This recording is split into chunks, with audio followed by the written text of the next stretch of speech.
my great pleasure once again to welcome to the House of the Lord Church, to welcome to the Timbuktu Lecture Series, Dr. John Henrik Clarke.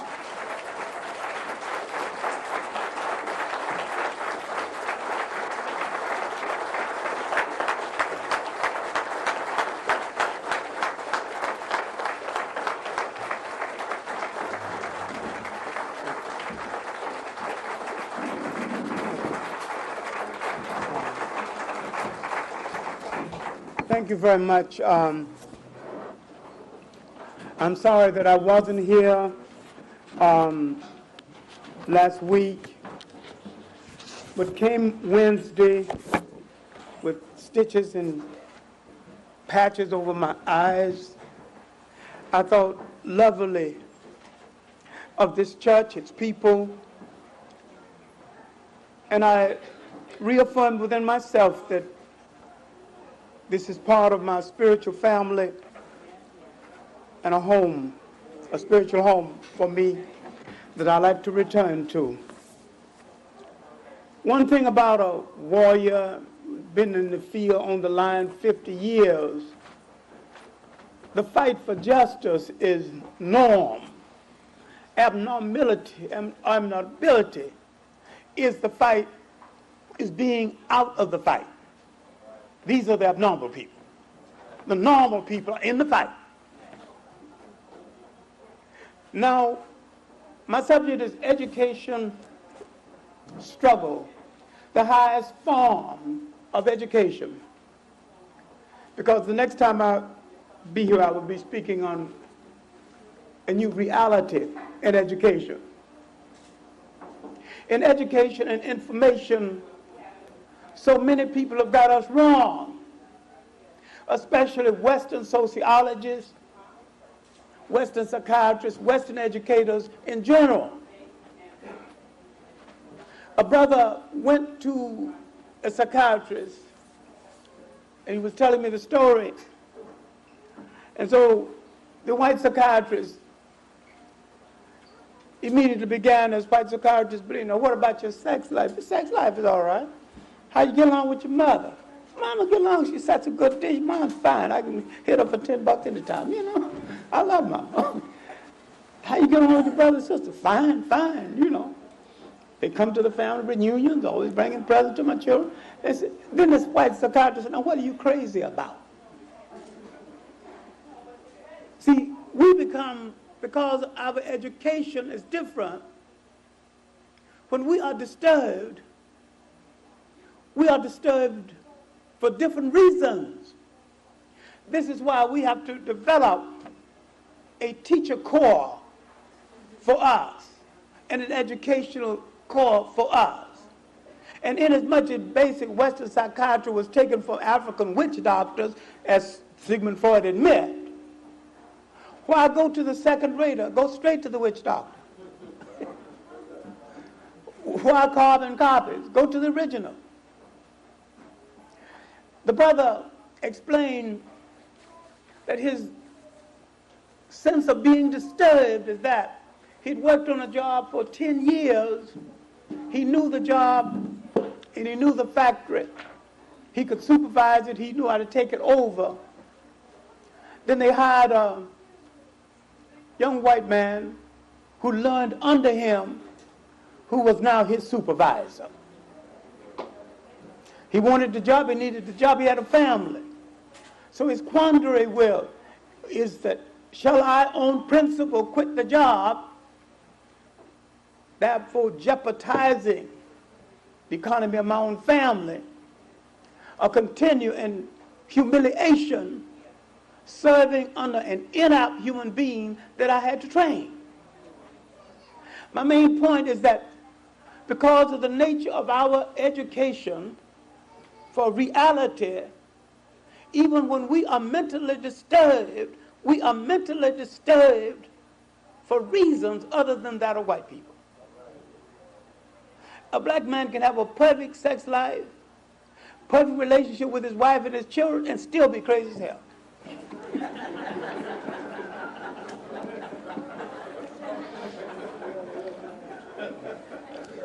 But whites think that if you can solve the sex business, straighten out whether your mother changed your diapers on time, whether you envied your father for having the beautiful relationship with your mother. If you get hung up in all of that, they figure somewhere your trouble is in that arena. I've said this before. At a meeting in Washington, someone came up to me, and it was a German. It's a meeting on Zionism. And he said sheepishly, almost apologetically, other ethnic groups in the United States has pulled themselves up by their own bootstraps. Why haven't your people done the same? And I said, because someone stole our boots.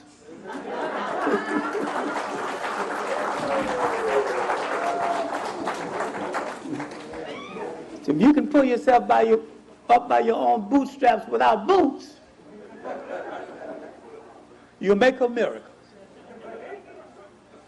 Now let's go back to struggle, because our education for reality has come out of struggle.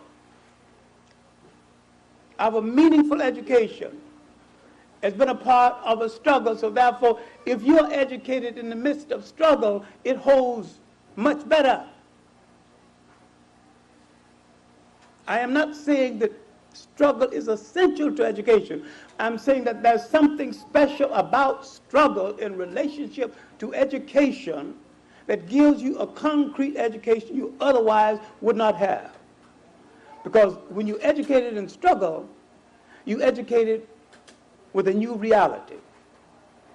We as a people in the United States have been miseducated, misnamed, and therefore we suffer the dilemma of assuming that the method of our former slave master can liberate us, when either we liberate ourselves or we're not liberated at all. Education, liberation, is something you take with your own hands. And if someone else hands it to you, that someone else can take it back. We're educated away from our tradition, and this is why we went wrong in the approach to integration. Basically, there was nothing wrong with integration in itself, except when you integrate it into someone else's educational system, you accepted their educational values. And that's the dilemma right now. We don't know how to measure ourselves based on our traditional values. And we went wrong in Africa, and we go wrong in the United States when we assume that an oppressor can afford to educate us. No one can afford to educate you in how to take that power away from them. Education in the West for whites is education to hold power. And this is the only education that is truly worthwhile. Everything else is a waste of time. Now, I have spoken on this subject in so many different places with so many different types of emphasis based on the audience and based on the need and based on change, that if I had an argument, I've exhausted the argument long ago. I maintain that in a rough-hewed way, we are the most educated people in this country. Our dilemma is that we cannot alter the education that was handed down to us soon enough to make education more relevant to us. We have not examined the great teachers and preachers of the world to find out where they went wrong, mostly in regard to us. Now, I have no problem with Karl Marx's class analysis and his economic analysis. His analysis was appropriate for Europe. It wasn't even appropriate for all of Europe. He was basing it on urban Europe, partly industrialized Europe. And when he prophesied the Russian Revolution, he was dead wrong. Now, I'm here to fight Karl Marx, but I'm showing you there's so many things in the world you just swallow and regurgitate without examining it. The major factor in Europe is class and economics. But the major class in the non-Western world is culture and religion. And there's no point of saying that religion is the opiate of the people. They're not going to discard it anyway because they have no other avenue. And neither will the Russians. Only being without God is their new God. And they too have spirituality. And one of my last visits to Russia, I had to go up winding stairs to some ceremony. And on one ledge there was Lenin, next, yes, Engels, next ledge, Karl Marx. And the band was playing, putting us in the spirit.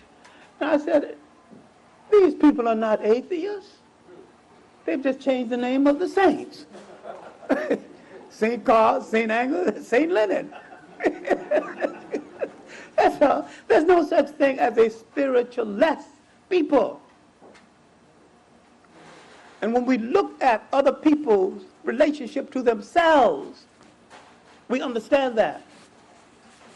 There are several ethnic groups and several predominantly ethnic nations in Russia right now fighting for the right to exercise their own culture and religion and stay inside of Russia, a formally declared atheist nation, which is the most stupid thing they ever done.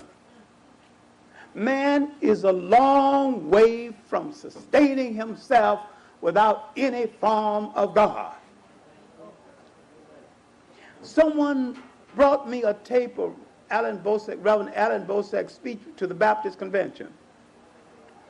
And his analysis was so correct. He said, when the European assumes that he can master the oceans, when he can assume that he can rule over everybody else, he is saying there is no God because I am God. Right. Once a student asked me, because I was critical of certain forms of corruption within the church, Professor Clarke, do you believe in God? I said, when I can make a rose, a tree, stop the ocean from rowing, when I can bring back the seasons, I will say, I no longer believe in God, because when I can do that, I will be God.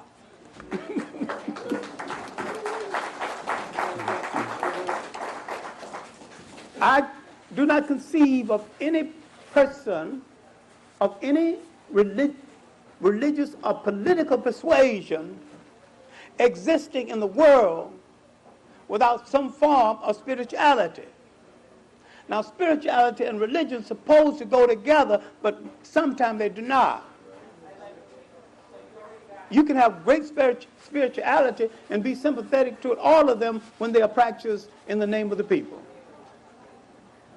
Now, because our struggle in the United States, in the Caribbean Islands, and in South America was to look at ourselves through our eyes and through our basic culture and our own spirituality, struggle to do this, struggle against the odds against us, was really a form of education, and might be the highest form of education, because with all of the murder, with all of the change, with all of the control of the images, to survive in this environment is a miracle. I think in our struggle, we have taught this nation a lesson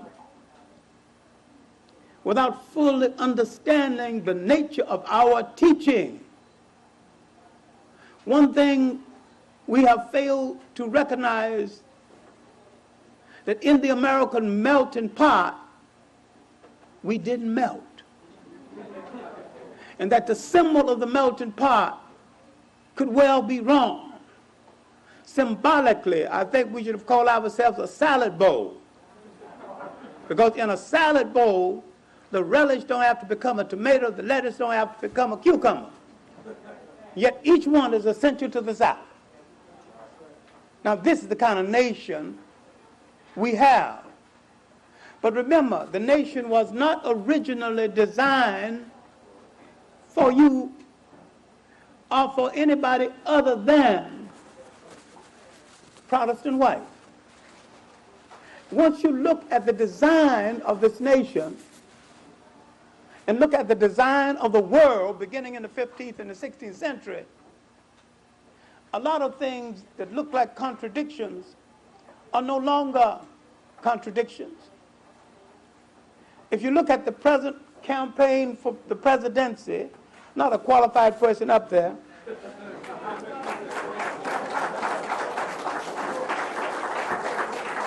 you look at quails or quails, a rich dumb bunny, but when you look at his scores in school and look at when he a D plus, a black man couldn't even get a job collecting the garbage with that kind of marks in school. And yet they elect this man who might become president of the United States. Any assassin might make him president of the United States by knocking off the first one. There are still doors in this country that open on the presence of whiteness and close on the presence of blackness. And you can have all your illusions about the fight is over, we got the laws. But my main point, I keep repeating, can you pass a taxi cab test? You get downtown and throw up your black hand. Cab drives you by, sometimes thumbing his nose. That means that you didn't melt in the pot. There were some people in the pot that just wouldn't melt. If you understand the design of the United States, that's still intact, no matter what kind of words they use, this country was designed for free white Protestant males, middle class and up, those who agree with the prevailing status quo and who own property. When they said liberty and justice for all, that was all they were talking about. So if you're clear about that, you will know educationally what you will have to do, and you will know information-wise what you will have to do. There's a continuous struggle of people who've lived under the domination of other people to get back to their real self in their real traditions. We are people taken out of our cultural incubator, placed into someone else's cultural incubator, and our soul is rejecting the climate of the incubator. In visiting with a group in Africa, at the end of the session, I remember saying to the group, you never heard the word MF since you've been here? You never heard anybody calling anybody a bitch since you've been here? You haven't seen any children crying? You've seen laughter and beauty and contentment on their faces. They are in the cultural incubator that produced them. They're not in an alien place. And most of our education has been informal, trying to educate us to be contained within a cultural incubator that we didn't create for the first time, in the first place, created for our containment and not our liberation. What we have to do is to go back and look at the struggle to be educated and the dilemma between the Africans in the United States and the Africans in Africa. In spite of slavery, in spite of the devastating effect of Arabs as well as who came before the Europeans, the African in the main was in his cultural incubator. He was spiritually what he was created to be. And inasmuch as he had in his faith and still have all of the elements of Christianity, Judaism, and Islam, he is multi-spiritual because he belongs universally to all of the religions of the world. And when he moves away from these religions to a religion fashioned to contain him, not knowing that these religions were made from elements of his religion in the first place, he's got a problem. And going to an insane asylum in Ghana, every single inmate was Western educated.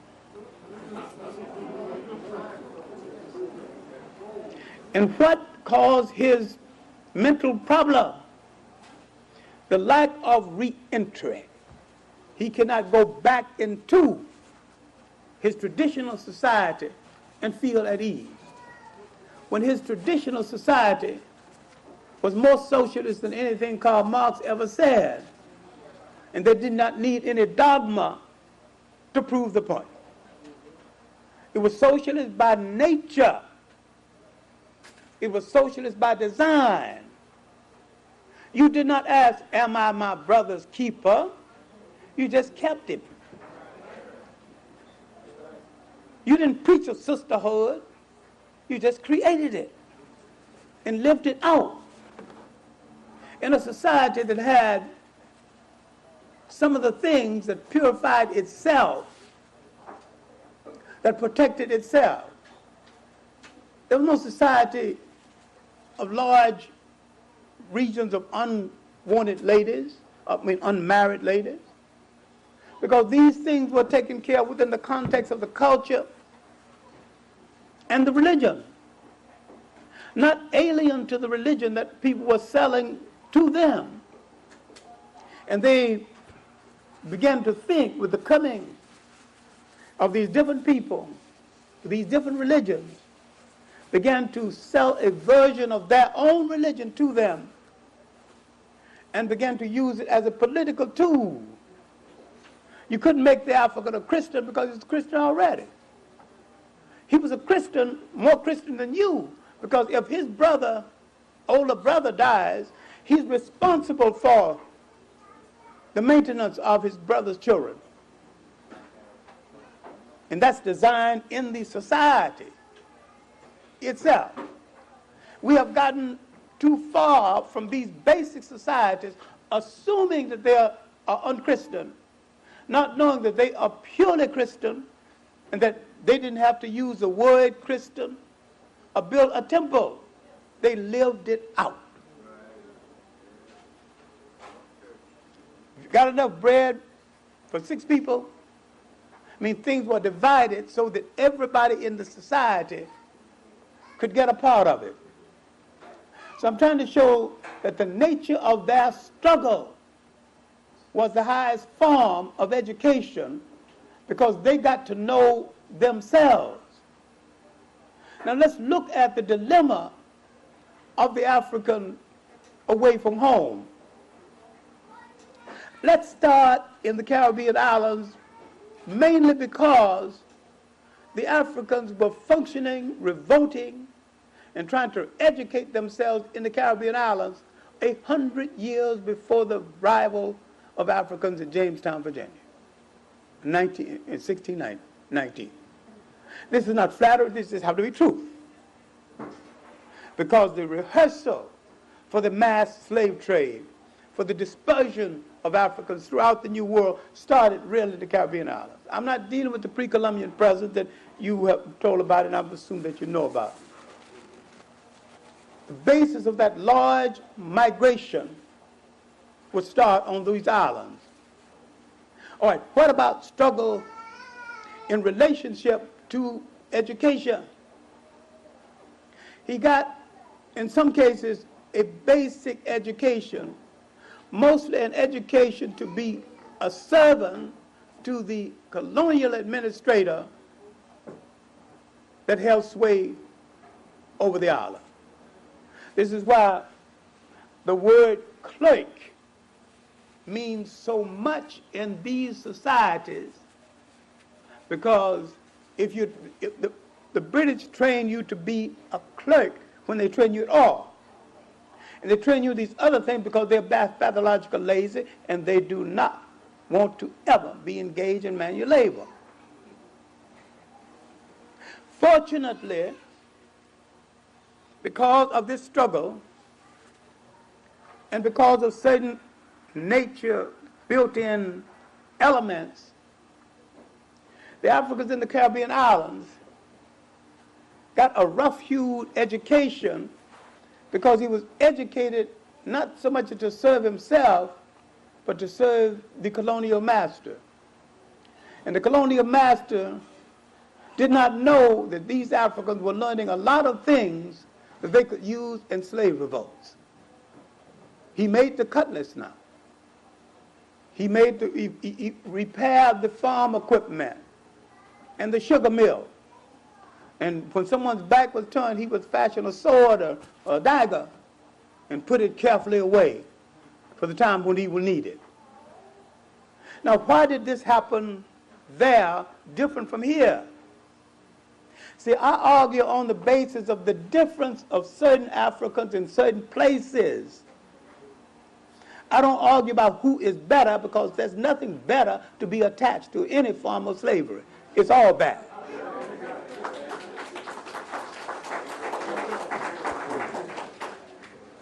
It began to accommodate its local condition based on the absence and the presence of the authority of the master.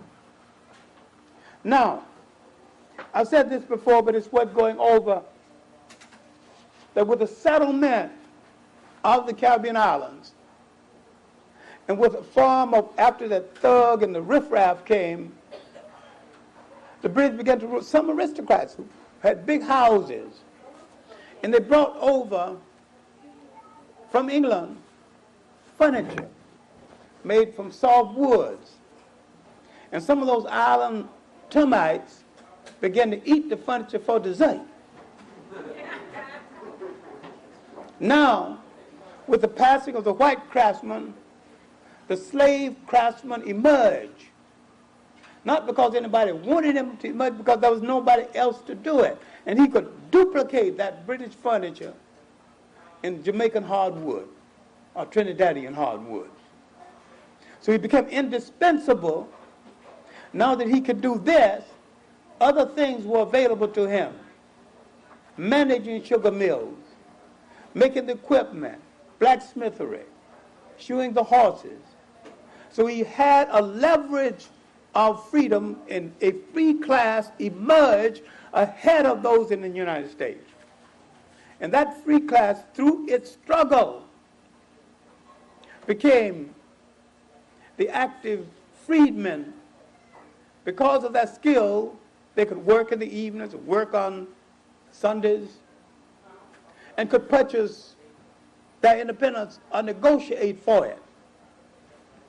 So these groups of freedmen, all pursuing a form of higher education, met in the first half of the 19th century, the latter part of the 18th, first half of the 19th century.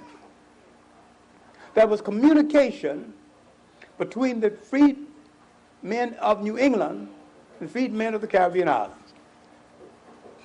They had enough leadway to meet each other on terms where they never used the word Jamaica, and one never used the word America.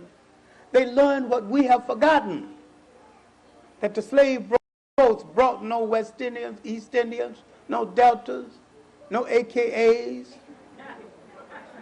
no people who belonged to a blue vein society. But none of those people came on the boat. Everybody had to become what he thought he needed to become in order to survive. And so the meeting of the dynamic black ministry of the Caribbean islands and the dynamic black ministry of the United States was a form of education growing out of struggle. The two of them would create what they call the Negro Convention movement. We became then what we still are, the most meetingist people and the most resolutionist people. We will meet and get out a resolution in a minute. May not remember it the next day, but we'll get it out there. George Padmore, one of the early fathers of Pan-Africanism, the three great Pan-Africans all came from Trinidad. George is in the middle. At the top, of course, is H. Sylvester Williams. Then George Padmore, the younger. And the last of the living great Trinidadian Pan-Africanists, still alive in England, C.L.R. James. Now, when they began to meet, one free man with another, noticing the other's condition, they began to assist each other as an African people. And what we have lost in our struggle for education, we have created artificial divisions that the 19th century black did not have. So there was nothing extraordinary about a Caribbean minister being in charge of a black American church, a black American minister being in charge of a Caribbean church. This is how Henry Highland Garnett, with the assistance of Ruswan and Campbell, both Jamaicans, got to go to Jamaica and rest up from the war in the United States and from the encroachment of rights in the United States. These were the New England freedmen. This is where Henry Highland Garnett, learning that conditions in the United States had not changed, he thanked his Jamaican host and said, "I will return to the United States to fight the rest of my life.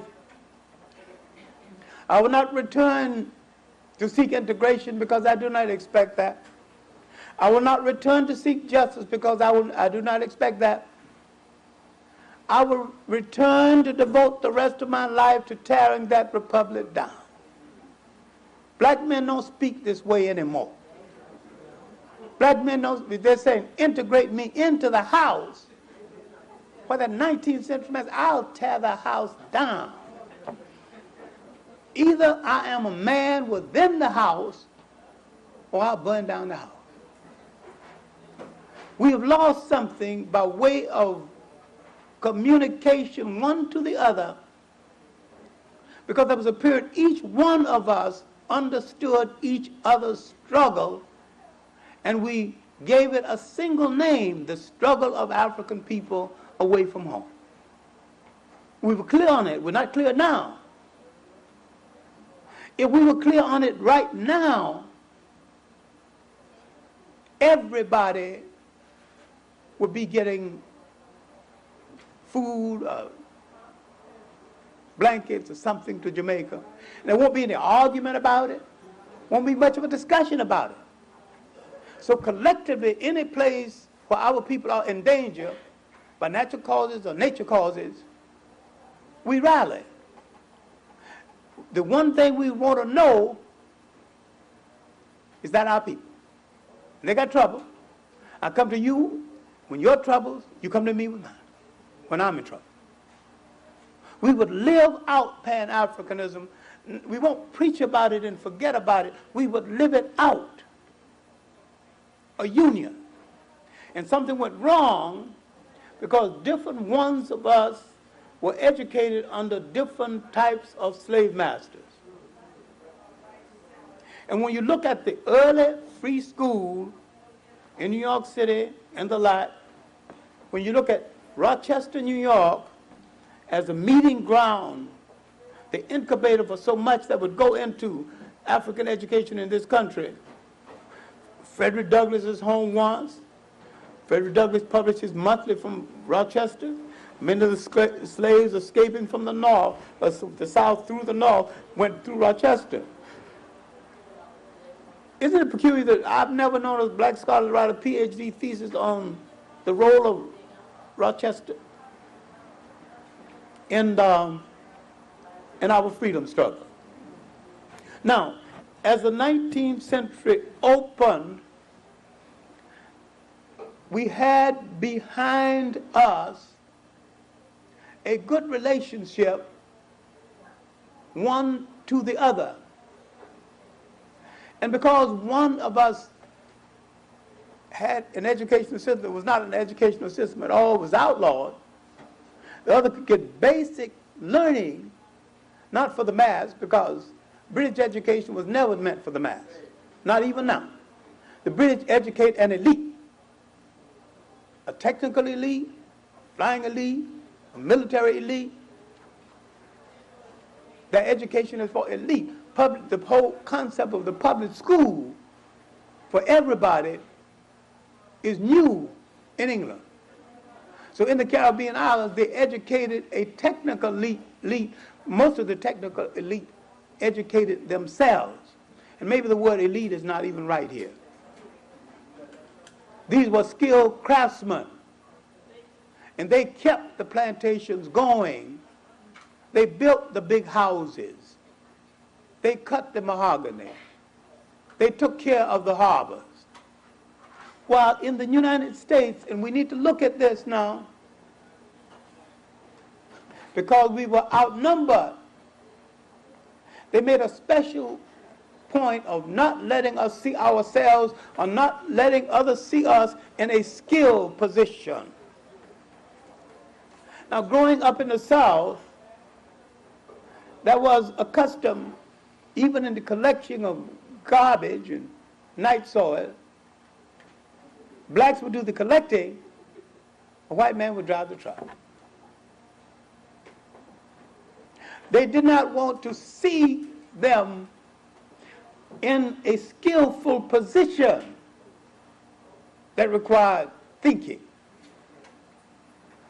This is why a certain mentality developed in one place that did not develop quite the same way in another place.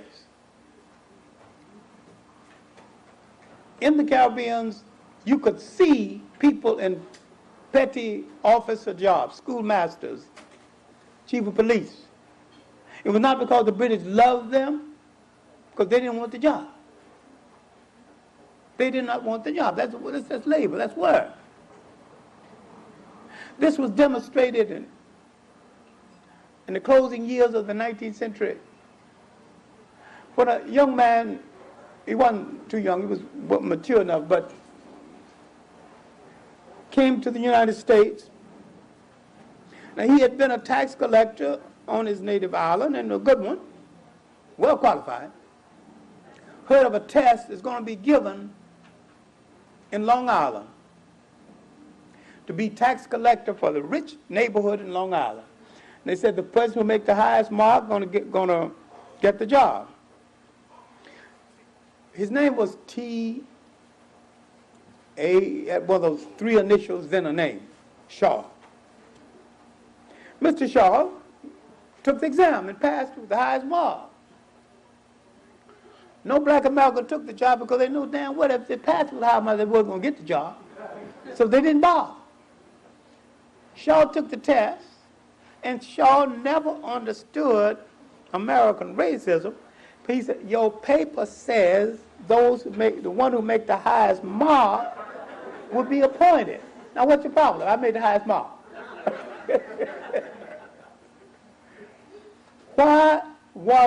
Why didn't an American take the same attitude? Because he grew up in a country where he never seen his people collect the taxes. When you grow up in a country where you see, not only seen your people collect the taxes, collect them yourself, you have the confidence that if one brain can collect taxes, another one can collect taxes.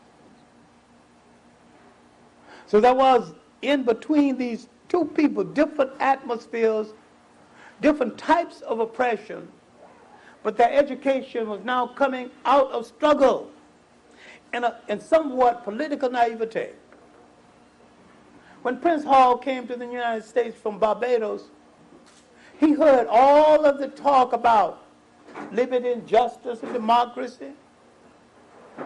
And not growing up in the United States where he would know better, he assumed that they were talking about us also. His assumptions led him to investigate how do you get justice in the United States if you get justice at all. Someone told him if you had property, you could get a little justice. You got property, didn't change nothing.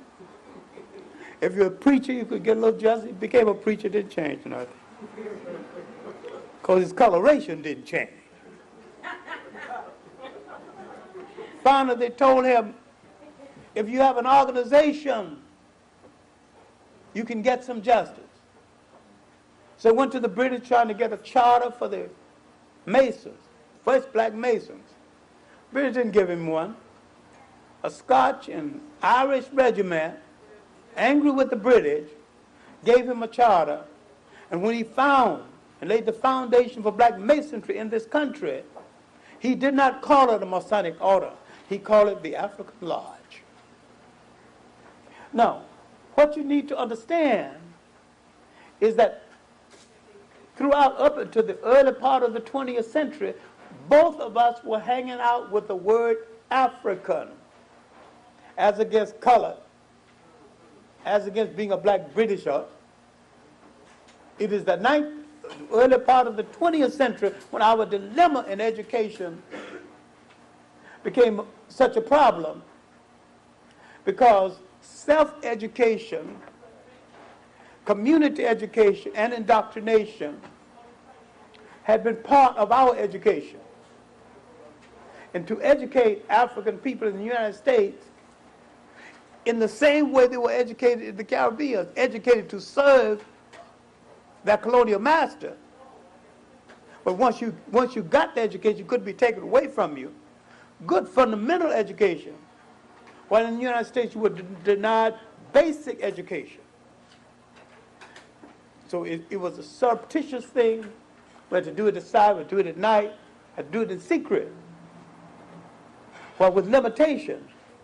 There was no university in the whole of the Caribbean, so that means that no one intended for you to have higher education, but basic education for the reality of containing an island for the profit of your colonial master. While the whole thing is operating differently in the United States, the few educated ones were the New Englanders who had worked their way out of servitude or escaped, and they would come together after the convention movement got underway and formed the American Colonization Society. Now, a lot of Americans had difficulty with the society because there were too many white endorsers.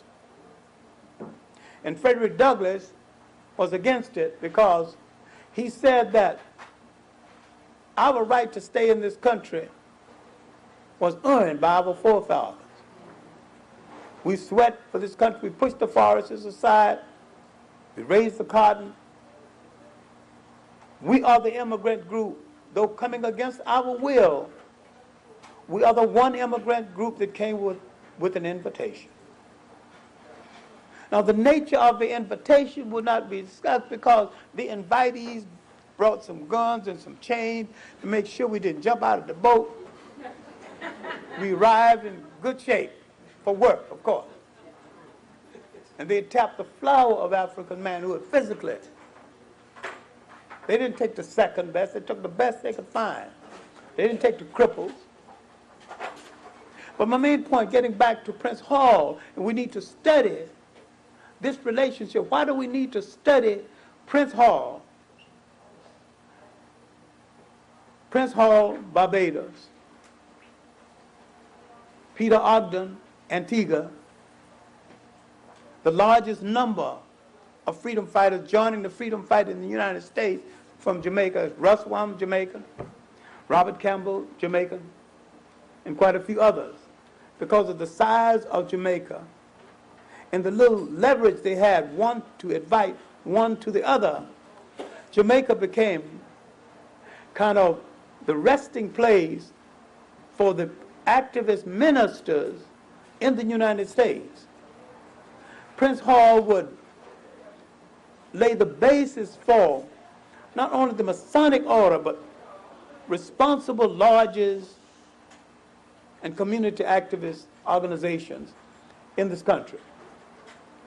So as we enter the bottom part of the 19th century, Prince Hall had already organized his Masonic order, the African Lodge. Frederick Douglass had already started his Fred Douglass Monthly and the North Star. Freedom's Journal was being edited by Russ Wam and an Afro-American. After Freedom's Journal, Russ Wam would go to Liberia. We'd found a paper called the Liberian Herald, still in existence. And he became a governor of one of the provinces in Liberia. And he took a stand when Frederick Douglass was against it. He said, the American Colonization Society is giving us the opportunity to prove that we can run a state.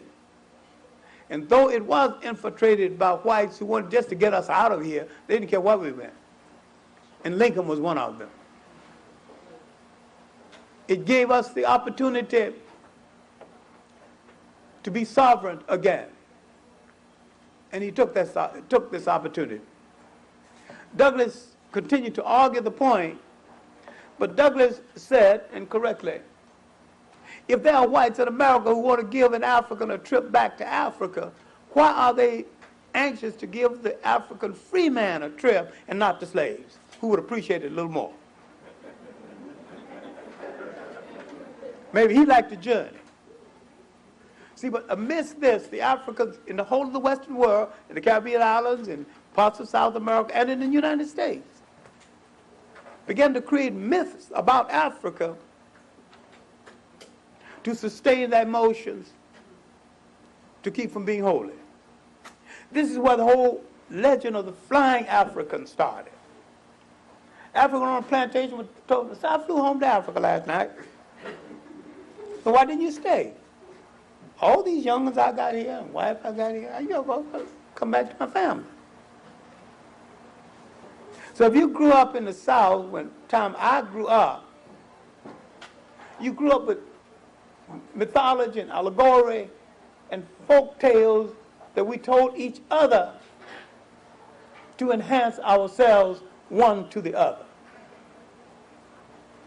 Each one had a set of myths that they used to sustain themselves. I have listened to all the stories about High John the Conqueror. I know that not a single one of them is true. I like the story of John Henry who could stop a train because it rescued my ego at a certain, when I look at in the midst of oppression, how weak I was. I go into black folklore, into the John Henry stories, into High John the Conqueror stories, and even the Brer Rabbit stories. There's an essential myth in the life of every people. And if you understand that sustaining myth, sustaining story is good. Now let's take a current event. I'm a great admirer of Jesus Christ as a teacher, with or without the holiness. So I hope you understand what I'm saying. he always taught using information in front of them, in front of him. He addressed himself to the culture, the current situation. And when he said that he who was without fault cast the first stone, that was somebody in front of him about to be killed. I like to think that this might have been the beginning of psychiatry, making people look at themselves. If you're so pure, you go there. You look inside of yourself, you'll find something you wouldn't apologize for, something you regret you did, and something you want to keep to yourself. And you'll be a little different when you look at other people. Now let's take a current event that the story of the God people, that beautiful legend that comes out of their folklore about the defeat of the Ashantis. I've investigated this on the spot, and I've listened to both sides now. There's an exaggeration on the part of the gods. But when the Ashantis tell the story, they exaggerate too. And when the Aquapims, who helped the gods tell the story, they said they fought the battle all by themselves and the gods didn't do nothing. And tell the God story, they said that we fought it all ourselves, the Aquapims didn't do nothing. But each one tells the story to aggrandize himself. And sometimes you spoil the beauty of the story by being old stuffy historian who's going around looking for the truth. This happened to be one of those stories where I searched out the real truth. And the truth is, there was a king at Kumasi of the Osara Tutu line, Osara Tutu Kawemene. And the British wanted to take the hinterlands. And he said that there was a young British governor named Maclean. He said that if you come up here, I'm going to send your head back to the coast on a silver platter. Maclean played the fool, went up to Asante, Osara Tutu Kawemene, sent his head back to the coast on a silver platter, knowing full well that this would provoke war. He had his best warriors stay home. In the midst of this crisis, he had a slight disagreement with the God people. And so he could only send his scrubby army down to Accra to deal with the gods. The gods, of course, beat the hell out of them, but they didn't beat the hell out of the number one team because the number one team wasn't even in the battle. Now, if you go to a wake in Africa, especially Ghana, the story is spelled out.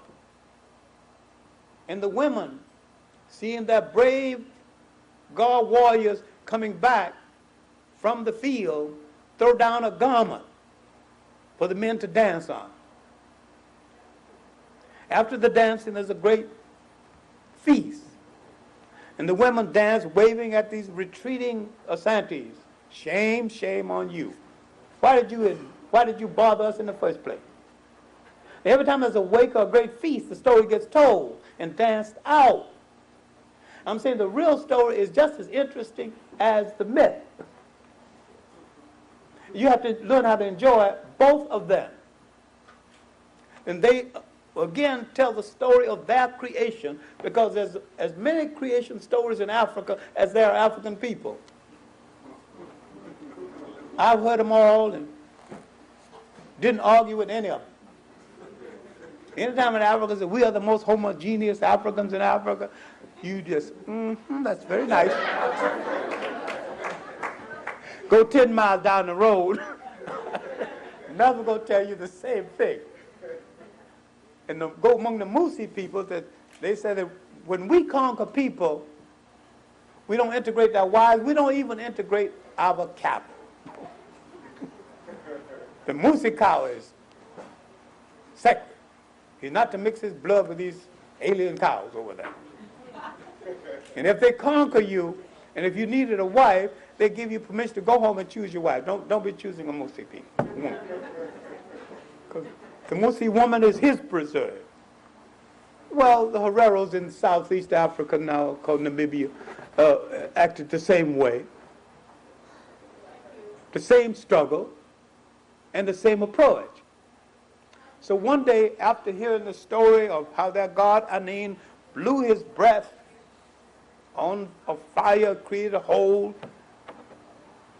and created some sum-sums called soul, said, go forth, you great Akan people, and civilize the world. And as they march to civilize the world, the Lord said, stop, you got to have a chop. Nothing good in Africa starts before the banquet. So now being served with plates of gold by beautiful maidens, now with your stomach full, contentment, now go forth and civilize the world.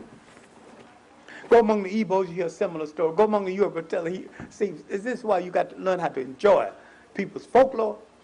And you got to learn how to accept it, the history from the folklore, because this is part of the education and understanding the nature of culture and the enhancement of the human being in relationship to culture.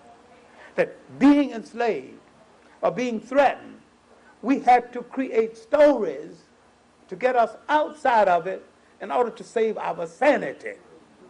So our struggle was a part of our education. Years later, my first trip in Africa, where I'd read all of these stories before, I was with an African professor who took me out to show me the sacred hole where the people were born, where God blew his breath and created the sum-sums, the soul of a people. And I said very casually, you know, Professor, my research proves that the Akan people, especially, used to live in East Africa. He said, yes, that is true. And because they revolt against anyone trying to fasten a religion on them not of their choosing, they move out of the way. And then they move to Central, or to the Volta River area. He said, yes, that's true. They found a kingdom called Acania, which is the basis of that name, Akan. Early in the 18th century, they began to migrate in larger numbers. Although the first migration appeared about 1073 with the invasion of the area by a North African named Abu Bakr. He says, yes, that is true. I said, if this is essentially true, what about the story about the hole and the creating of the sum-sums? He said, do you want to spoil a good story with the truth? I said, no. I will not spoil a good story with the truth. I will not give up High John the Conqueror, John Henry. See no reason why they should give up that God who was so powerful that he can breathe fire, create a hole and create souls, and tell them to go forth and civilize the world. Now, my main point is that in struggle and in education and in folklore and in listening to the old men under a tree, there was a form of informal education that locked them into their culture. And our crisis today, that we are being given an education that does not lock us into our culture. So therefore we are being miseducated in all of these places. In South America, in the Caribbean islands, they could maintain a cultural continuity much better because they spoke the same tonal language, they speak the same drum language. And they could communicate with each other in front of the slave master without the slave master understanding. In this country, our oppression was so brutal. They literally outlawed the language, they outlawed the rituals until we became a linguistic prisoner to our slave master's language, not knowing any of our own. So this kind of education and miseducation came out of the nature of struggle. And this struggle will be set in motion first in the Caribbean islands. It is no accident that the massive slave revolts in the United States came after the triumph of Toussaint L'Ouverture in Haiti. Black sailors going back and forth on ships began to get the word out that somewhere on an island, the Africans had rose up and made themselves a nation. What confused me is that they called Toussaint L'Ouverture Old Man Toussaint. And Toussaint was barely. I don't think an old man is old at 50. Anybody at the age that I am is not considered old. You're considered old if you're older than me.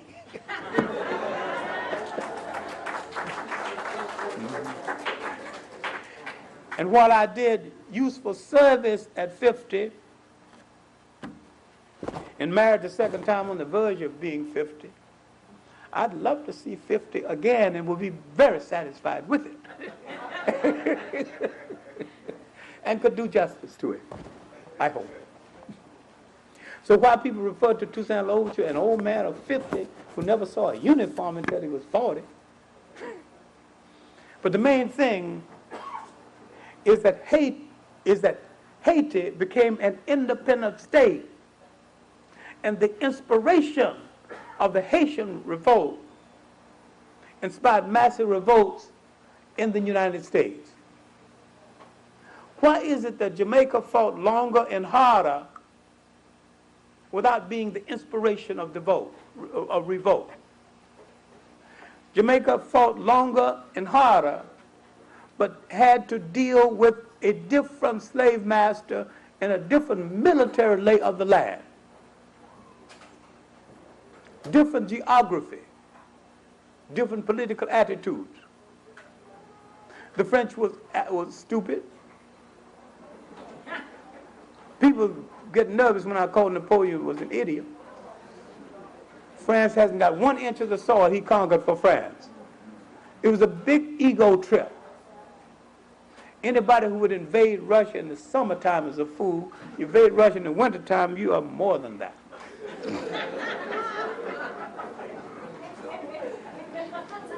There are 2 nations in the world no one should ever invade: Russia and China. They don't fight you. They move away from you and let you wear yourself down looking for them. Then they bring out gentle wind, rain, and snow. Funny as you are. Leave it to the elements. In China, they move about, and your arm is tired when you think you found them. 1/3 of all the Japanese that invaded China never went home. They moved about, they got so tired, want to drink a water, want some food, and looked around and saw a beautiful Chinese girl and made China his home. Never went home. Some of Napoleon's troops never left Russia. Stayed there, married Russian women, and lived from then on. Lost their way home among all that snow. Everything is white, you don't know east or west.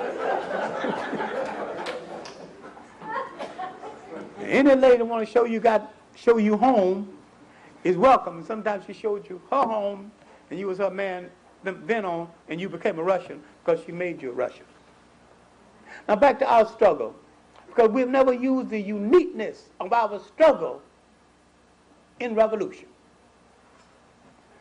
Why am I pointing out Haiti and Jamaica? Principally because they have a similar geography. They have some hills that are so monstrous, challenging, that you can go up into those hills and live indefinitely. And there's no conflict with a white man because he can't get up there. And you can look down and see him, but he don't even see you. And a good supply of rocks would discourage him from coming up. Now you see how struggle is creating a form of education that otherwise would not exist. Knowing that they didn't have the weaponry to match England, knowing that they did not have enough firepower to face them frontally. They had no great cavalry. So they had to fight, hit and run. And they were successful until concessions were made to them that lightened their burden but not eliminated their burden. Let no one tell you any nonsense about slavery was mild in the Caribbean. Slavery was not mild any place. It was different at different times. And you cannot boast about slavery was eliminated in the Caribbean islands 30 years before it was eliminated in the United States. That all means that your fakery came in front of our fakery because you're not liberated now. Slavery was transformed, but not eliminated. We still live under a form of slavery. This is what Marcus Garvey was talking about. This is why each time we analyze our struggle, we can't make Marcus Garvey go away. I said recently in a conference in Jamaica, if Marcus Garvey lived in Jamaica of today, some Jamaican would stone him to death. There's nothing Garveyite about Jamaica of today. There's nothing Garveyite about the spirit in the Caribbean today. There is a developing spirit, but it's developing. That's a challenge coming from the youth who are tired of imitating the former colonial masters who are ready to innovate, to bring forth something new, and literally demand an educational system that would be more meaningful to them. They are tired of reading the British classics and remembering all the British kings when they can't remember the family that lives on the other side of the hill in Jamaica. They're tired of being read out of history. And now they're beginning to learn something which surprised to others.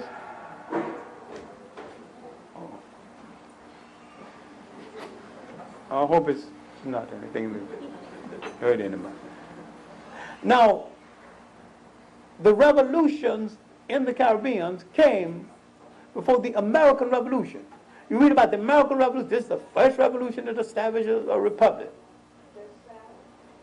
There was a revolution in Guyana, the Bois Revolution, revolution in Palmares, revolution in Bahia. All of these revolutions led by blacks came before the American Revolution. There wasn't even a revolution at all. It's an argument between the senior and the junior branch of a British family. The junior branch decided that they didn't want to be ruled by the other. And many Englishmen in the United States did not even fight in the American Revolution. They went to Canada instead because they were royalists. And many of them sent Africans to fight in the American Revolution as replacement for the son who would not fight. And you see, if you look at the honor rolls, look at the muster rolls, this the list of people who've been discharged. I read the late Lorenzo Turner, he only died a few months ago, a book called The Negro in Colonial New England. And he went and looked at the records of the large enlistment of blacks in the American Revolution. Many of them sent by rich families who did not want to sacrifice their son, but who wanted to sacrifice a slave. While I know some basic things about the subject, that Lorenzo Turner was one of the people that adopted me. I've always been fortunate because the senior black teachers, before I was a senior, always adopted me and fed me good information, including some information they dared not teach in the classroom. J.E. Rogers, and most people don't know that J.E. Rogers was a Jamaican, and a very proud Jamaican that served in the British Army and walked like a soldier to the last day of his life. We had many times together, a whole lot of good arguments, but one thing that Rogers did was to establish the fact of blacks as revolutionary figures in the social change of Europe and the social change of the world. And he peddled his books almost door to door and died broke because he was giving out a certain kind of education that others had neglected. Now, I've written a piece that I'm going to go over with the Caribbean presence in the Afro-American freedom movement, not to flatter either side, because if you look at it honestly, at the incubator, at the beginning of this struggle, in the 17th and the 18th century, while it began in a formal sense with Prince Hall of Barbados's participation, there were men before Prince Hall who became lesser known.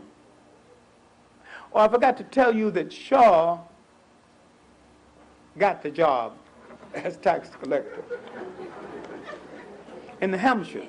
That's a rich neighborhood, and kept the job for over 20 years. It is after Shaw that a black American specialist on taxes, so I'm going to show you how one learns from the other, one takes inspiration from the other.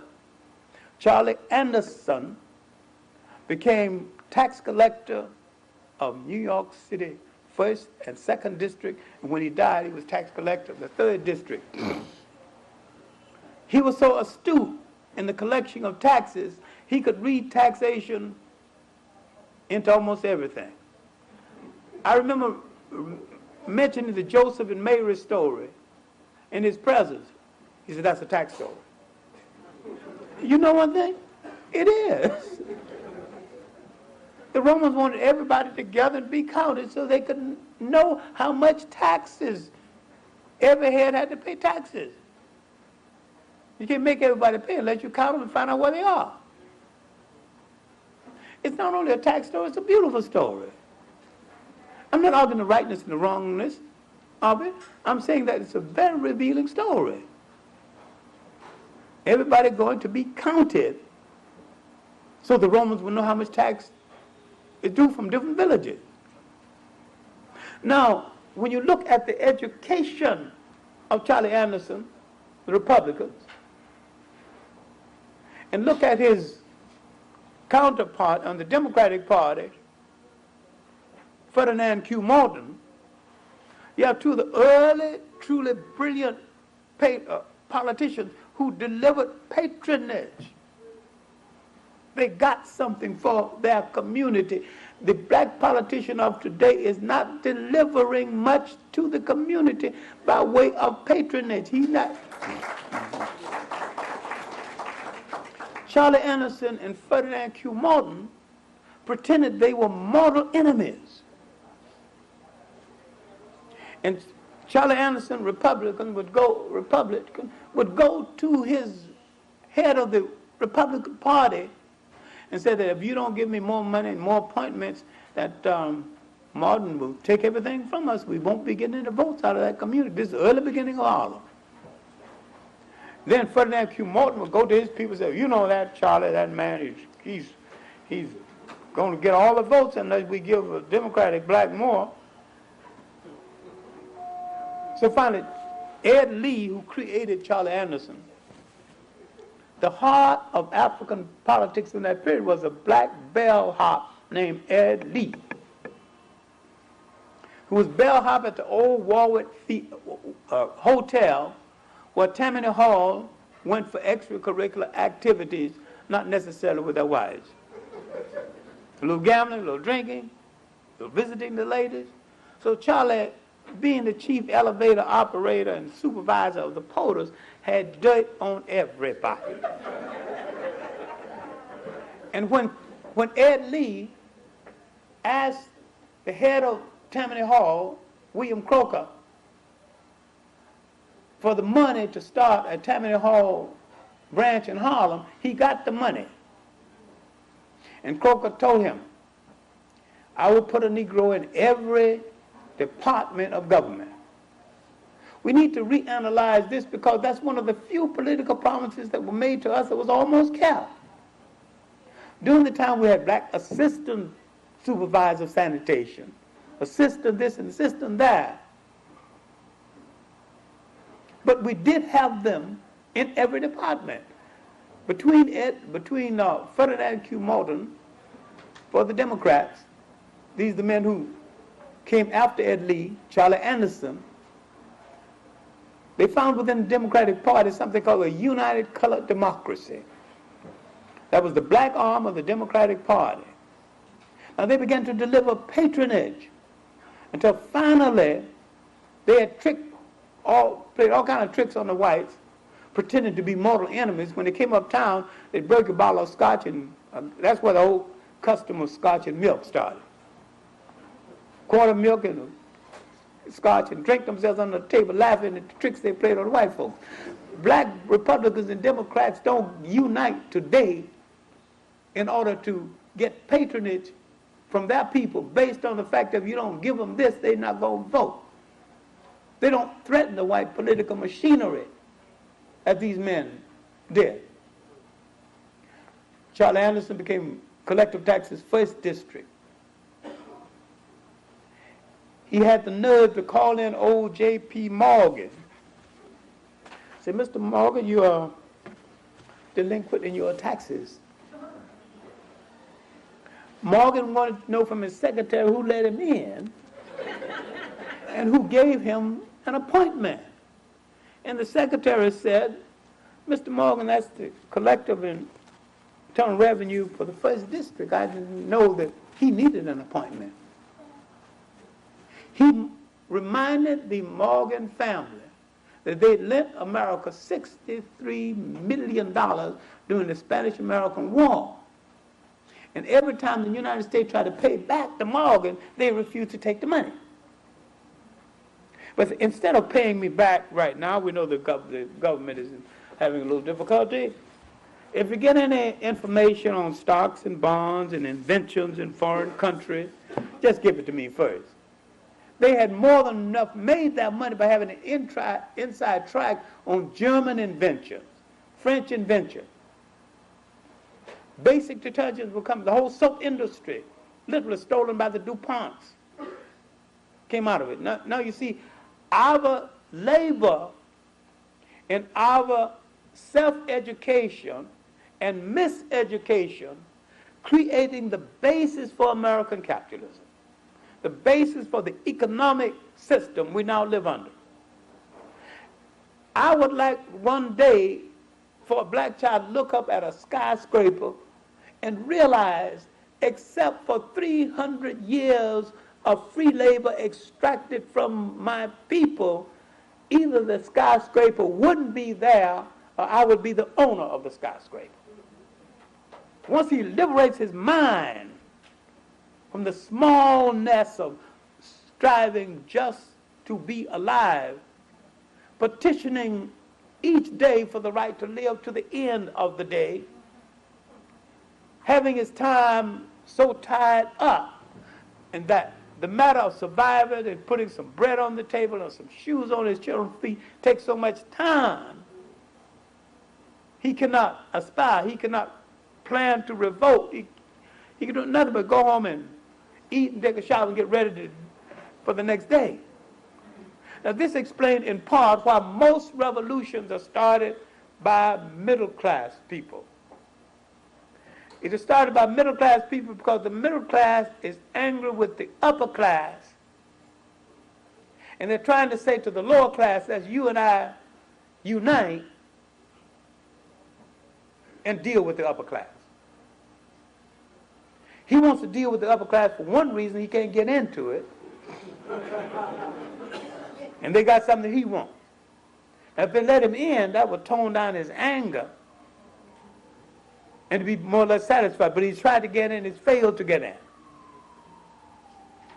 Now, as we were being educated to serve, in developing independent institutions of our own, we had no choices except either we create an independent institutions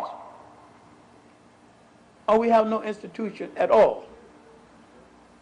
And we have not made an assessment of the argument for education in the closing years of the 19th century.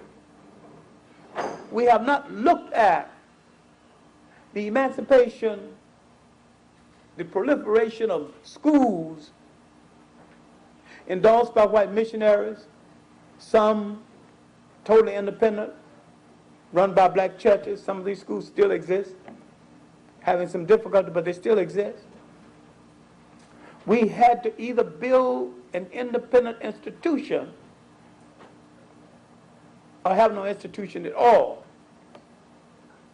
While in the Caribbean islands, they got assistance in building institutions so long as the institution conforms to a British concept of education. They fastened them with a concept of education alien to their historical interests, but in keeping with the historical interests of the colonial master. So when people come among you and laugh at your culture, then make you laugh at your culture, then change the color of the deity to look like them instead of you, they don't have to build any jail. We dare not tell them our concept of God as black was here before your concept of white. We fail to see that the popes in Rome commissioned Michelangelo and other master artists to paint the Holy Family. And so they painted them to resemble themselves. Gave Moses a beard because his uncle had a beard and his uncle was his model. Nobody can prove that Moses had a beard, or how he looked at all, or whether he existed at all. But the story about him is some of the most beautiful of all biblical stories. Most of us became religious without learning how to read the Bible and how to extract from it a lot of supporting things for ourselves other than spirituality. We would not admit then or now that it is basically a Jewish survival book and a very good one. There's no objection to it because it contains the body of some of the finest wisdom man has ever been capable of. But if you understand who wrote it, who put it together, what they put it together for, you could probably get more out of it by extracting something for yourself without violating its moral law. You look at an Ethiopian Bible, there's only one white character, the devil.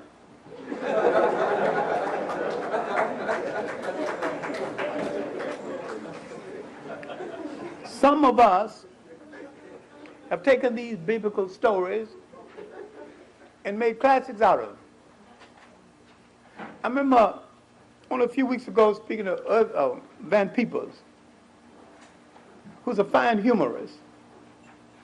Then at a fundraising event, someone's apartment, he was telling this story. That two men were sitting at the gates, and as people approached the judgment, one says, heaven for you, hell for you, maybe heaven for you. So finally a brother approached, and the devil was standing about non-committal, just playing around with his tail like a nightstick. And finally they said, hell for you. He said, what am I going to hell? I did decently in life. What you send me there for? The devil said, come down there. The devil said that we don't discriminate down here, and we like to treat people just the opposite of the way they were treated on earth. There's a cool part of hell I'm going to send you to, or you will eat pork chops and neck bones, fried chicken the rest of your natural life. Now that's a lie, but it's a good innovation on the story, on a biblical story. So if you had it hard in real life, I'm going to make it soft here. So he reverses heaven and hell to mean different things. This is an excellent interpretation using humor. I think we'd get more out of it if we understood the stories from the basic roots of the stories. I think it would become more spiritual to us, not less.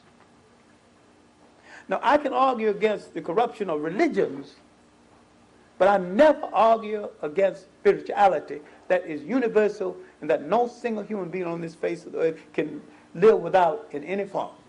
He must have it in some form. But when he has no spirituality in any form, he might as well go live among the dogs and the beasts.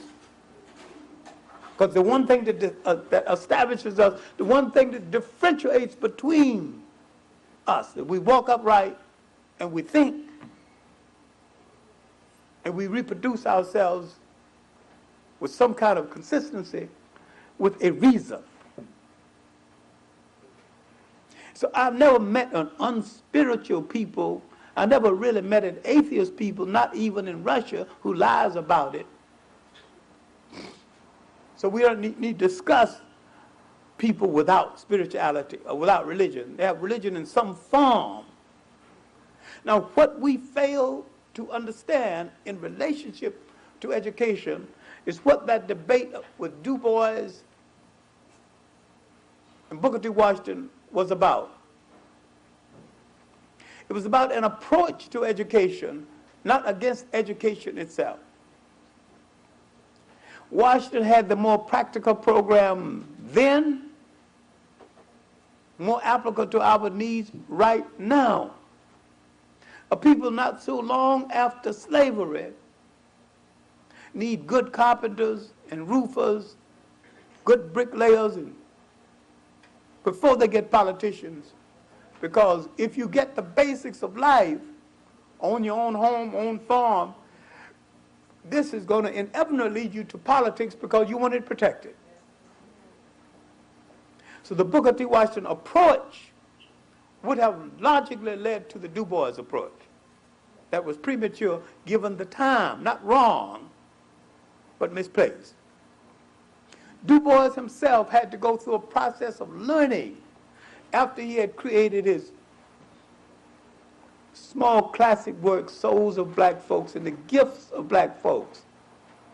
And that process of learning would come out of struggle, principally in 1906. There was a riot in Atlanta. Du Bois, proper gentleman, mustache and cane, spats, wanted to deal with these wanted to ask whites how to deal with these ruffians. So he was trying to get across Atlanta to communicate. En route, he discovered whites had closed their stores, cut off the water, cut off the electricity. But he found communities where the lights had been turned on, the water was flowing, and the ruffians had opened up the grocery store and with great humanity given out food, women and children first. This is what I call the Bodidley syndrome. We have not studied that pool room crowd. We have not studied the fact that all the education and degrees make you love life so much you hesitate to hit anybody. He hasn't got it, and he don't care. He got one life to give, he might as well give that one up and take some company with him. He becomes more of a revolutionary hero than a cautious middle class. Du Bois discovered that some of them were barefoot and climbed the telephone poles until they found the right lever to turn the lights back on. Looked through manholes until they found the right wheel to turn to get the water back on. And was distributing food. Du Bois learned a lesson from that struggle that carried him the rest of his life. that until you capture the soul and the attention of the working class, you can't bring off no revolution. The middle class rather negotiate. Bo Diddley and his crowd are going to have it one way or the other. Now I'm trying to point to how education comes out of struggle and why struggle is the highest form of education, because it is a practical education. I am not against formal education, but I'm for people learning from survival struggles, learning from what they have to do. Out of the same struggle, 1906, Du Bois took a stand in the Brownsville raids along with Washington. Common ordinary black people understood that this was a grave injustice in Brownsville, Texas, and a crime charged to black soldiers that black soldiers had not committed. And it was wrong. And Du Bois had asked for clemency, and Washington had asked for clemency. And both of them were wrong, because neither one asked for justice. It was these ordinary black soldiers that understood the nature of that case. So as we moved into the 20th century, arguing about education, W.E.B. Du Bois at the center stage of it all. Booker T. Washington would die in 1915. Du Bois would publish his first overview of African history the same year, a little book called The Negro. The same year, a Jamaican had made plans to come to the United States and couldn't get the funds together, having been invited by Booker T. Washington. He got the funds together by 1906, by 1916, a year after the death of Booker Washington. Now we got to deal with something which we've been misinterpreting all these years for flattery. The assumption that there was no movement back to Africa, there was no African consciousness before Marcus Garvey. It was African consciousness. Bishop Turner had literally taken people back to Africa. Paul Cuffey had done the same thing 100 years ago. Robert Campbell, a Jamaican, had accompanied Martin Delaney in trips back to Africa to establish a place for settlement. Everything Marcus Garvey advocated except one item had been tried before Marcus Garvey got here. Contrary to a lie that is often told that Marcus Garvey found black Americans with a wishbone and gave them a backbone. That sounds cute, but it's not true. We had mounted a 100-year war against oppression. And after the betrayal of the Reconstruction, we had to mount still another. Then what did Marcus Garvey bring that attracted so many people? The concept of state formation and the reintroduction of the concept of state management. We were fighting for a piece of bread from someone else's kitchen, and Marcus Garvey said, we want bread from our kitchen. We want to control the baker, the cook, and the stove, and everything that goes with it. And we'll accept the responsibility. He introduced the concept that had been driven out of black America. The concept that they once ruled nations and would have to gear their mind to do it again. I maintain that however you looked at Marcus Garvey, if you looked at him honestly, you would understand he was a great educator. And he was teaching many things that sounded like fantasy, but he was teaching a new reality. His Liberian scheme alone would have brought about the African freedom explosion a whole generation before it occurred. in his Liberian scheme. The Liberians who were tools to the United States then, are tools to the United States now, a sloppy American colony, no matter how you cut it, was told to let Marcus Garvey have the illusion that he can settle in Liberia. He had a spy network. He would give copies of his paper, The Negro World, to black sailors. They drop them off at different ports. And so he became an international man from his vantage point in the Harlem community. While we were thinking and we were fighting and we were planning, but not on the same international scale. We were not thinking nation. He made us think nation, think whole. He demonstrated it through ceremony. Many black men downtown, elevator starter, porter, white man said, "Hey George, hey Joe." Downtown, that same man would come uptown as a major and a colonel in the paramilitary organization of Marcus Garvey, who created even a dukedom, to make us think, realize that we were once royal people, and we had to once more become royal people. He was bringing a whole new lesson that had not been taught before quite that way. He was saying not only you can board the ship, but you can own the ship and run the ship. You don't have to be adjuncts to somebody else's something. You can be the something. I do not think he was understood in his time, and I do not think he is understood right now.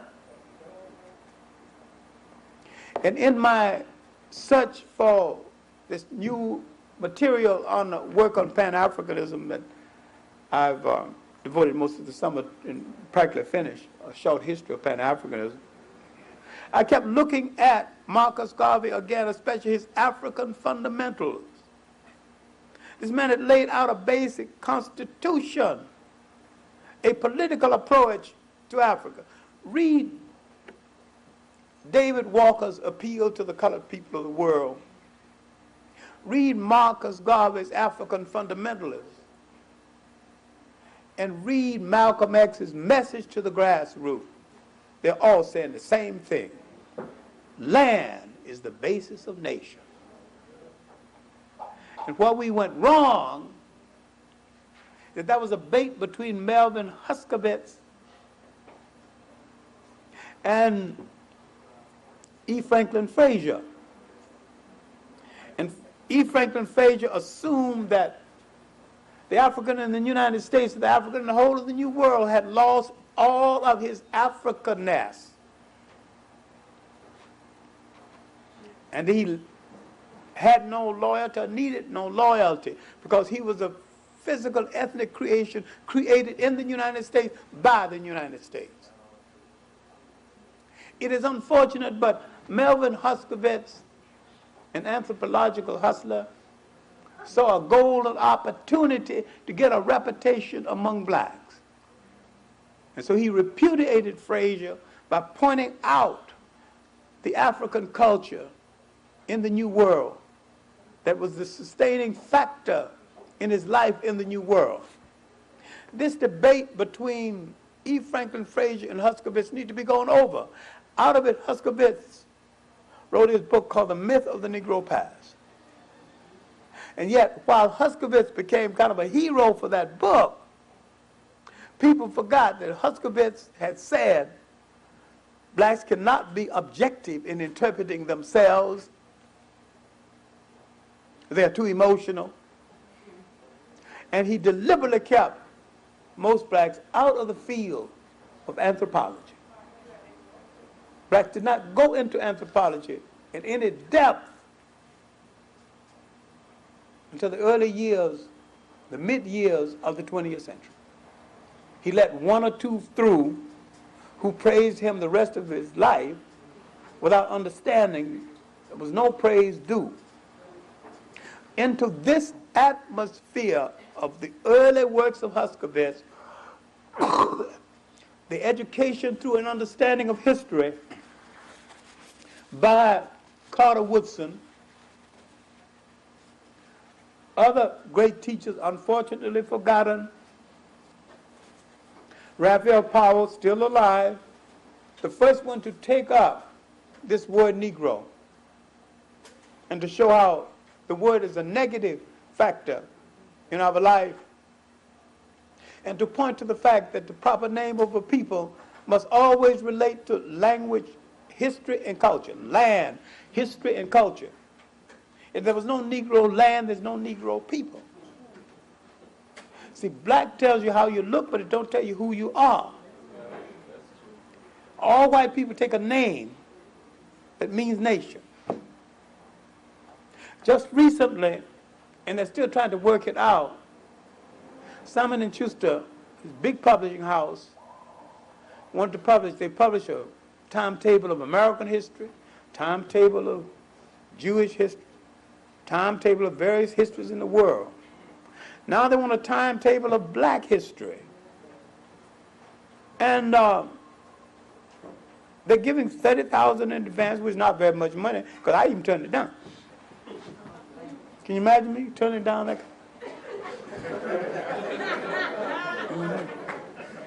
See, I know that this is a 3-year project, and $10,000 won't even pay for your clerk, typist. So there's not enough money there to work with to compile a monumental work dealing with the dates and personalities relevant to African people all over the world for all times. There's nothing there. Not enough for that. Now, if you go out and raise extra money, that's a different question. But my main point is that they wanted the one on American history is called American.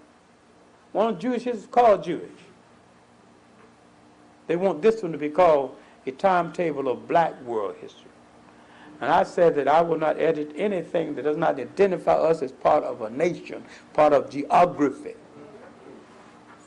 Now you see the results of hanging out with Richard B. Moore and all that crowd, some left, some right. Even though Harold Cruz, who is absolutely a genius in creating a good title for a book, but totally inept at writing the content that goes with the book. The Crisis of the Negro Intellectual is not even really about the crisis of the Negro Intellectual, it's about Harold Cruz.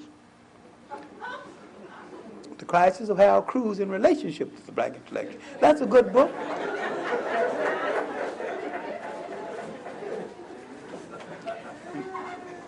In his latest book that I'm going to have to review and at a conference in Cherry Hill, New Jersey, in about 3 weeks from now, Plural but Equal. Now, what is Harold talking about? Who is plural? Plural but equal. America it's a plural society, but all the parts are not equal. It's still the male white syndrome. See, Lorraine Hansberry said you never tell a laundryman whose clothes are dirty. Maybe I've hung around too long because I knew some of these guys when they needed a change. A political change, of course. I was in those clubs Harold was writing about. And I know it's a personal anger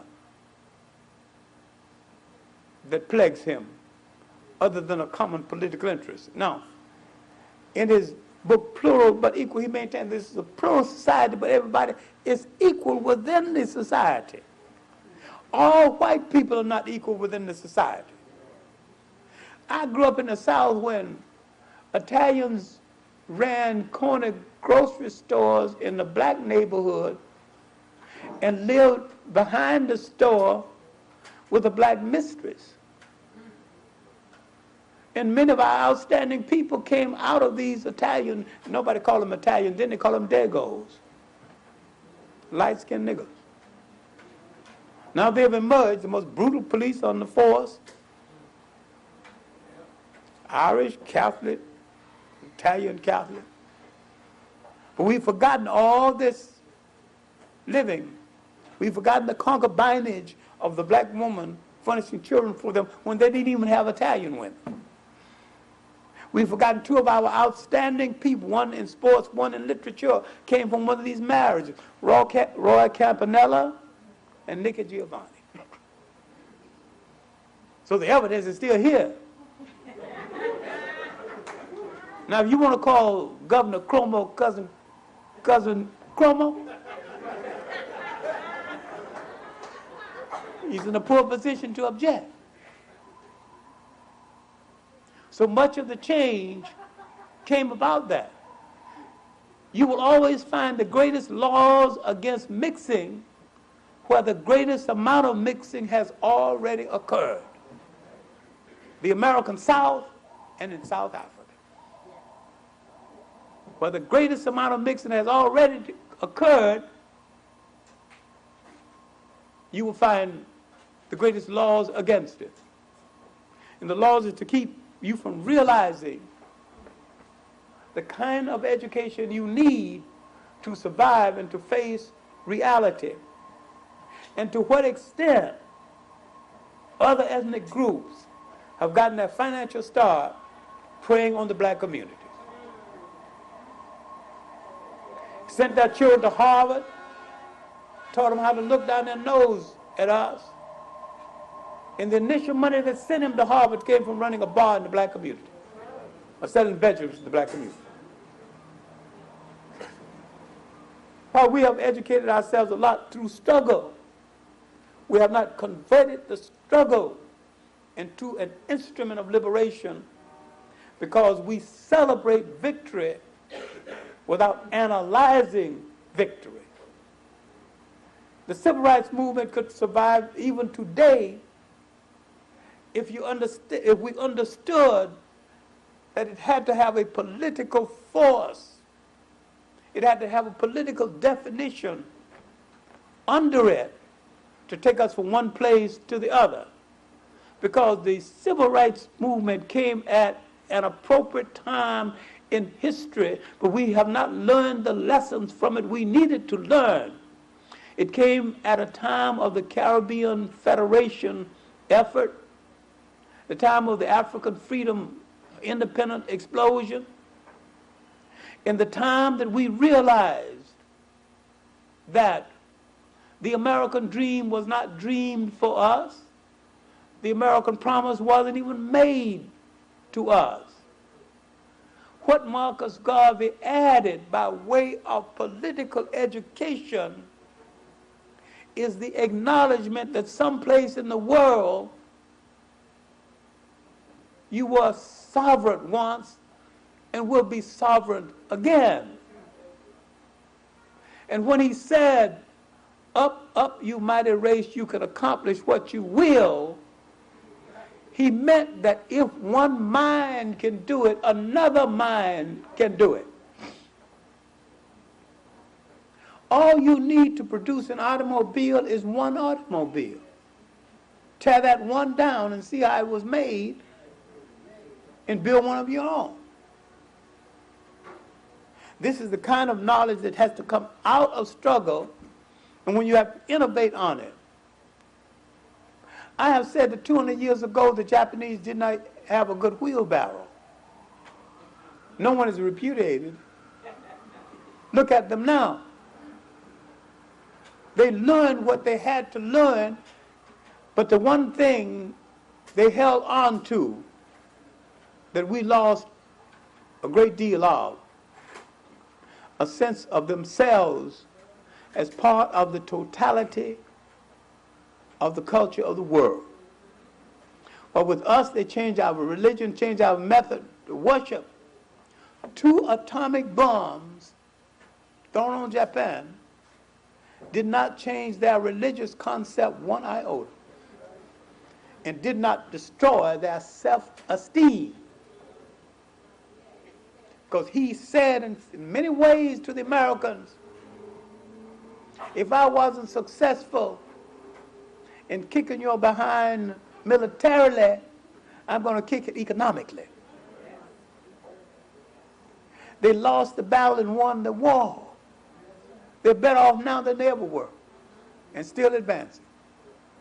Why can't we learn that the higher education of struggle is the rehearsal for nationhood? And that you rehearse for nationhood by being the master of your own community. If we are a billion people on the face of the earth, we and the Chinese, the only one who could boast of a billion, including all the untouchables in India, now saying that we're your brothers. Everybody want to come back to the brotherhood now. The Dravidians in India, 10 million. 100 million untouchables. So we're picking up populations all the time. The people in the Solomon Islands, all New Guinea, all of it, Africa. Between the Caribbean islands, South America, and the United States, you've got maybe 250 million people. 500 million in Africa. I suppose we say, I will wear no shoes except the shoes made by an African person. Not only it must be made by an African, but the leather must come from an African cow. I will not be buried in a coffin. I want to be buried in a coffin made of African mahogany. Don't bring me no other mahogany except that it comes out of Africa. We'd have to open up coffin factories. Have to take the industry away from the mafia.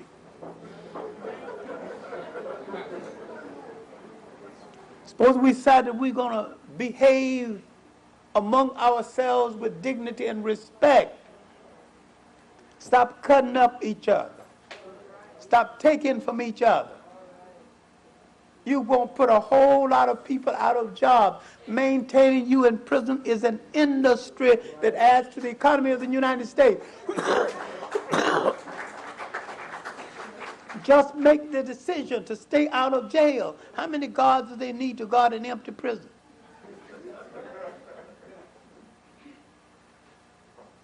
If we could just understand the basic point that Marcus Garvey had, Du Bois had the same point from a high intellectual point of view that wasn't coming over, not even to most of his intellects. But Du Bois was wise enough to discover, after creating a concept of the talented tenth, that the talented tenth had no talent except to imitate white people. Now you can see, through struggle and through understanding, Du Bois's drift towards socialism. A very logical drift. But Marcus Garvey would introduce to us a concept originally coming from the Caribbeans that we had forgotten. And that is the concept of nation. And so in the building of the largest black movement before us since, he tried to get the concept of nation across. And after Marcus Garvey, the concept of nation did not disappear. He went to Jamaica and failed the second time, and he was alive in Jamaica today. He would still fail because the political atmosphere to support him is not there. I read of a press conference that Marcus Garvey agreed to, and I might have told you this before, but it's worth something, in the Jamaica of today. He had tried, he ran for office once, and the middle class blocked him the second time. Middle class was the light brigade. I mean, those Jamaicans who were children of the white. They're still in Jamaica, they're still entrenched, and they're still as color conscious as ever, only now they're willing to lie about it. Now, at this press conference, he's leaving Jamaica, going to England. He'll never see Jamaica again. except for brief visits with his second wife. What do you want to say now that you are leaving Jamaica? He said, yes, yes, come on, get your pencils out. Make a statement. They all paused their pencils on their notebooks. And Marcus Garvey said, one sentence, Jamaica is a ridiculous country. Bye. What Marcus Garvey was addressing himself to is a situation that we have not dealt with today. The situation of fragmentation based on color gradations. We have faced it. When we see a silly movie like School Days, and I only saw it because I had to review it on Gus Hindenburg's program. We see, technically it's a good movie. You see, the director, Spike Lee, he's bringing up a lot of themes. He resolves only one theme. He never resolved the South African theme. He never resolves the fraternity and sorority theme. He never balances this whole thing off. Had there been somebody in that movie said that while they were talking about sorority, it's all garbage because after all, the Greeks had no fraternities until they came in touch with the Africans. That's where they stole it from. Had one character saying that all of this is garbage. We're wasting our time. We could be learning how to build a nation. And we're arguing about the AKAs and the Deltas and the Phi Kappa Samples. All of which started back in Africa. Suppose someone said, take it back to its African base and make it serve African people. Why did he bring up the problem of color without someone counteract, not only disagreeing with, but saying how the colors came into being, in as much as we arrive here all black? Who started the intrusion? Who made the midnight walks?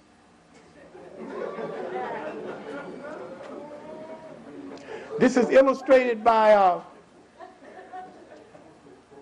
Henrik Clarke's encounter with a mulatto named Patron. He had one side of Haiti, and he was practicing democracy. Everybody's starving. Christophe was a bold dictator. Everybody was being fed, and everybody was working. And Patron faced him one day, knowing Christophe was a former stable boy and the head waiter of the French Inn. And he said, had the French dealt with you as severely as they deal with other slaves, I wouldn't have you to contend with. And then the cutting blow, and Christophe turned to Patron and said, if your grandmother had the decency to keep Frenchmen out of her bed, I wouldn't have you to contend with. Now this is cruel, and it is unfair, because some of our finest patriarchs have come from this class. And some of our best cop-outs have come from this class too. And some of our patriarchs have been jet black, and some of our cop-outs have been jet black. Well, look at Roy Innes.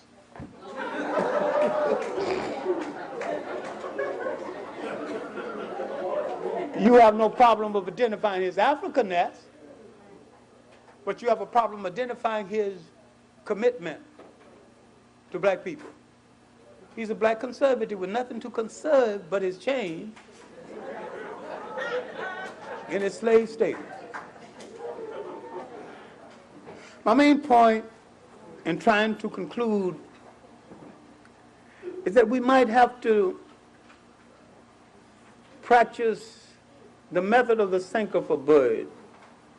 We might have to look back at the past in order to understand the present and the future. Saunders Redding, who died only a few months ago, said in a speech that culture is the mainstay of a people. Heritage is the thing that stimulates a people's honest effort, and that a people must relate to their history in order to relate to the world and to relate to themselves. Finally, he said, the relationship of a people to their history is the same thing as the relationship of a child to his mother's breast. And when you're away from your history, alien from your history, then you have not been nurtured to the point where you can be